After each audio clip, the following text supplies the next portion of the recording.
I don't know who needs to hear this, but sometimes you just got to let people fumble you, because the lesson that they need to learn from it is something that they're going to grow from. And this can be from a customer, like a business perspective. Sometimes you can be so convinced that you're going to change this person's mind, that if you show them all the value of your business, of what you're doing, then they'll go from being unsupportive to being supportive.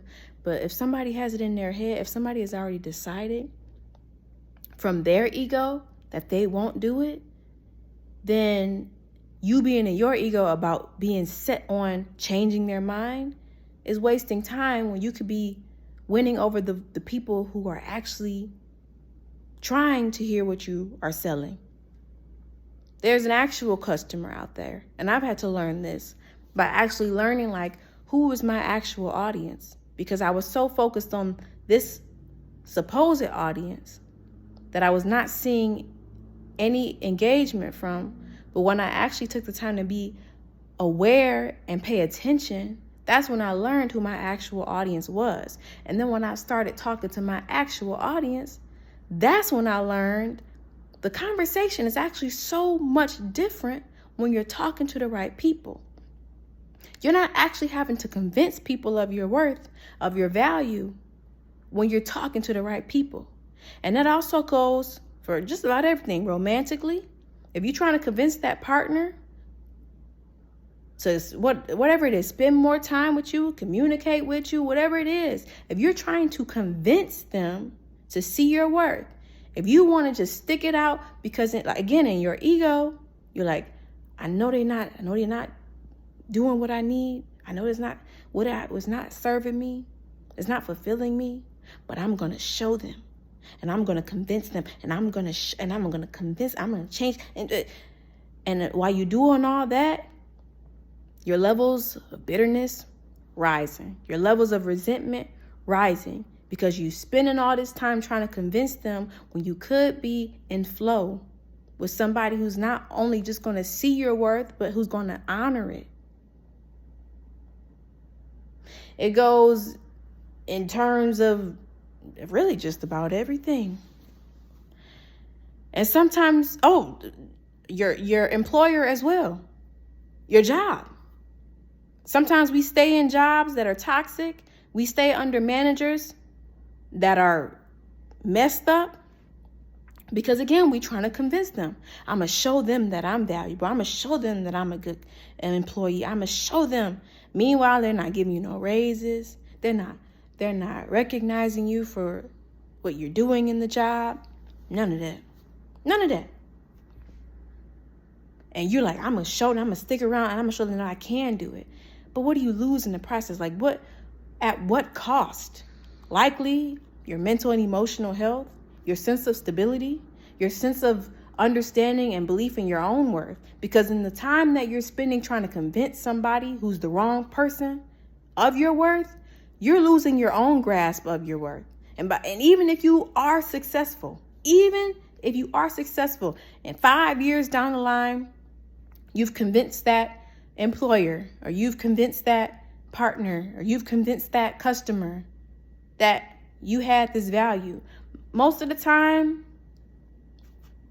you lost a lot more than what you gained in having that one person.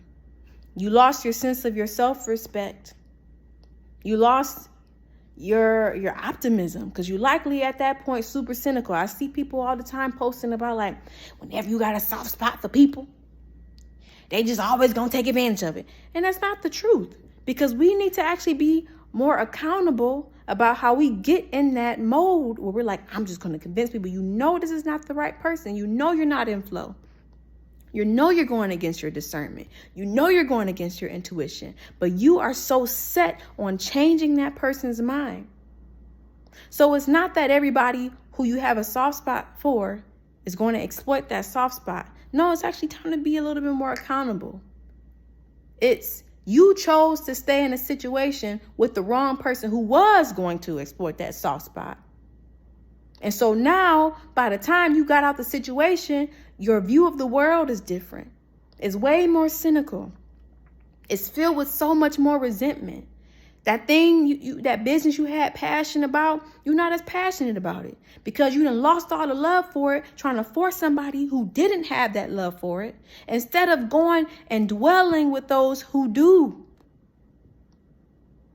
You done wasted all your time with that person who didn't have respect for you, instead of going and dwelling with the people or the person who does. You wasted all that time with the employer who didn't have respect for you, when you could have been dwelling with the one who did. That's the accountability that we don't be wanting to take.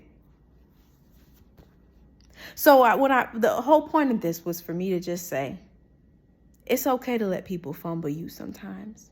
It's okay to let people fumble you, because sometimes the lesson that they are supposed to learn from fumbling you is the exact thing that they need to grow. So whose growth are you getting in the way of because your ego wants you to convince, wants you to stay? Let me put it to you like this.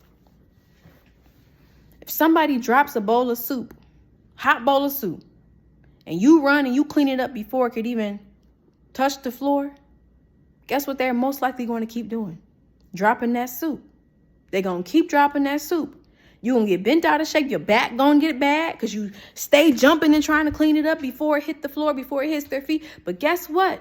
Guess what happens if they drop that bowl of soup? It falls on the ground. It burns their toes. They say, oh, I just dropped that bowl of soup. It just burnt my toes. That hurt. Let me think about why that soup just fell on the floor. Oh, I pushed that bowl too close to the edge of the counter. So how am I going to correct my course for next time to avoid doing that again? Oh, I'm going to keep my bowl. I'm going to push it away from the counter now so that I don't drop that soup anymore. But that thought process that had to happen from the direct consequence of their action, if you keep jumping in to keep that soup from falling on the ground, you are absolutely getting in the way from that whole thought process. Now it's time to take the soup out of the picture. Whose growth are you getting in the way of because you refuse to stay in flow? It's okay to let people fumble you sometimes. Okay. Good night. That's all I want to say.